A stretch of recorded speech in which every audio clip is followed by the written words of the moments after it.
Hi everyone, let's go over my bullish and bearish Elliott Wave scenarios on Bitcoin, starting with this high time frame volume profile of the range in 2021, where you can see we passed this important support resistance area between 31 and 32k, where it previously was support, resistance, resistance, and once we closed a weekly candle inside this value area, it increases the probabilities to move to the point of control, which is what we have done this week.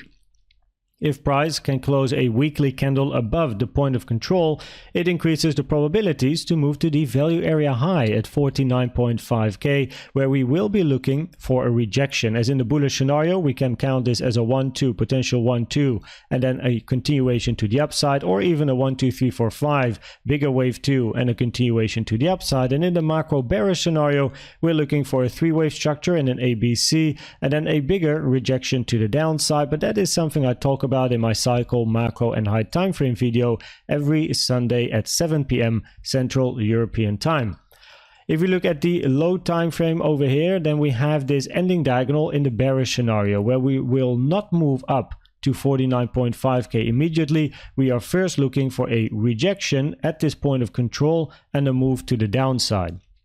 We are currently ranging around the point of control. We also hit the weekly naked point of control over here, important resistance. And in this scenario, we're then looking for a bit of a move to the downside, where of course important support is going to be this very high time frame support resistance area between 31k and 33k basically. So in this particular scenario, we are looking for a wave 1, 2, 3, 4, 5, where 1 to 4 is already finished, looking for a wave 5, where all of the waves have to be zigzag structures in an ending diagonal, or potentially a double or triple zigzag, as long as the waves are part of the zigzag family. In this wave 5, we are then looking for a simple zigzag structure in a wave A, wave B, and then a wave C, where the target area is between the 1 and the 1.236, taken from the low to the high of A to the low of B, which is between 39.2k and 39.6k, which is a nice confluence with the blue resistance box that I have over here, sitting between 39.3k and 39.7k. And the invalidation for this wave 5 would be for price to pump to the upside, reach the 1-to-1 over here at 40.4k, because a wave 5 is not allowed to be longer than a wave 3. Now, potentially, we still have a double zigzag in wave 5, however, where we have over here a wave W, then this corrective structure is a wave X, and then we're looking for another A, B, C zigzag in a wave Y, leading to a double zigzag. So if we do get a rejection here locally and move to the downside, there still is the opportunity to move impulsively to the upside in a double zigzag W, X, and then a wave Y, reaching the same target area as also for a wave Y. This is your most common target area. In the bullish scenario, we do expect continuation to the upside to go towards that 49.5k area in an impulsive structure in then a bigger wave 5. So here we're looking at a wave 1 in green, 2 in green, then eventually 3, 4, 5. That is the highest degree Elliott wave count.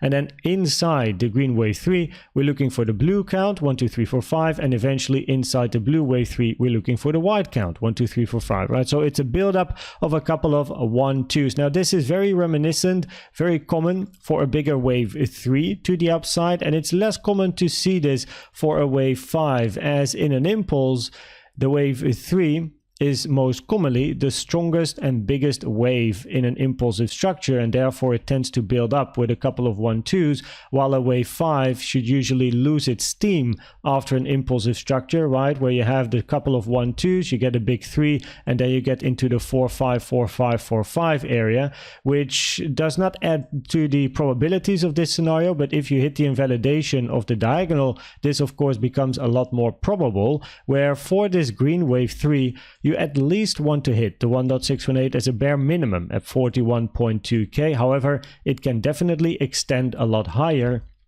especially if you have a buildup of a couple of 1-2s. You eventually then expect a explosive wave 3 to the upside, where this wave 3 can easily go to the 2.618 at 44.1k, or even the 3.618 here at 46.9k, right? So we have to wait and see how this then develops towards the upside. If we then look at the micro over here, then the bearish scenario would be an impulse to the downside, where we're looking for a wave 1-2, 1-2, and eventually continuation to the downside. But that means I do like to see very strong bearish CVD divergences for absorption going on. And at the moment, what we're doing here is ranging between the weekly naked point of control and the point of control over here. Now, on the low time frame with the diagonal, as well as in the bullish scenario, we are looking for eventually a bit of a retracement before continuation. But at the moment over here, this does not look really impulsive to the downside, where yes, you can have a 1-2, 1-2 and continuation, but then we expect a wave 3 to happen relatively soon, and it is weekend, and weekends tend to be ranging structures. So the probabilities general over here also ranging underneath resistance, which is the weekly naked point of control, and above support over here being the point of control, adds probabilities to this being a corrective structure in a potential WXY here or an ABC. But in general, we do expect this range to continue throughout the weekend and get more clarity as the weekend evolves. If we look at the CVD divergences locally in this range over here, it's a little bit of a mix. If I zoom in, then you can see we have here a higher low in price and lower low on the CVD. That's a bullish CVD divergence, where then over here this high is the target. More locally though, over here we had some bearish CVD divergences, lower high on price, higher high on yellow bearish CVD divergence, which already played out. This price moved to the downside, so it's a little bit of a mix, and therefore we have to give price some more time to give us more clarity on this time frame. But at the moment, from this high to the downside, it doesn't really look nice as an impulsive structure, as it looks very rangy, increasing the probabilities to still take this high at a given moment. Doesn't have to happen this weekend, can happen next week, for example. But generally, per time frame here on the medium time frame, still looking for higher prices, where I'm going to keep an eye on the more bullish scenario.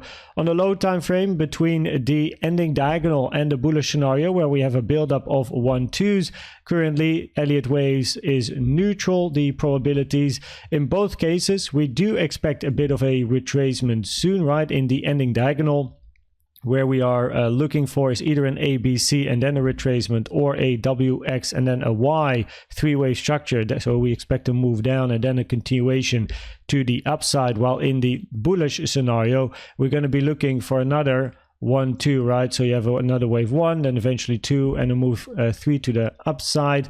What is quite interesting is that this move has ended on the highest amount of volume. So preferably, if we think about this being an impulsive structure in both a wave C or a wave 1, what we prefer to see is another high, where this is a wave 4 here, and then another high to the upside on lower volume, instead of the high being made on highest volume, because that is usually wave 3 stuff that you see, right? Highest volume in a move in an impulsive structure is usually for a wave 3, not a wave 5. So preferably price makes another high, but then on lower volume to finish an impulsive structure to the upside. But on the micro at the moment, probabilities are higher to still take this high. I hope this video was helpful or valuable to you. Please check out the most recent educational video I've made about the best trading indicator you can use in my opinion, which is the CVD. And for now, thanks for watching and subscribing, and I'd like to see you at the next one. Bye bye.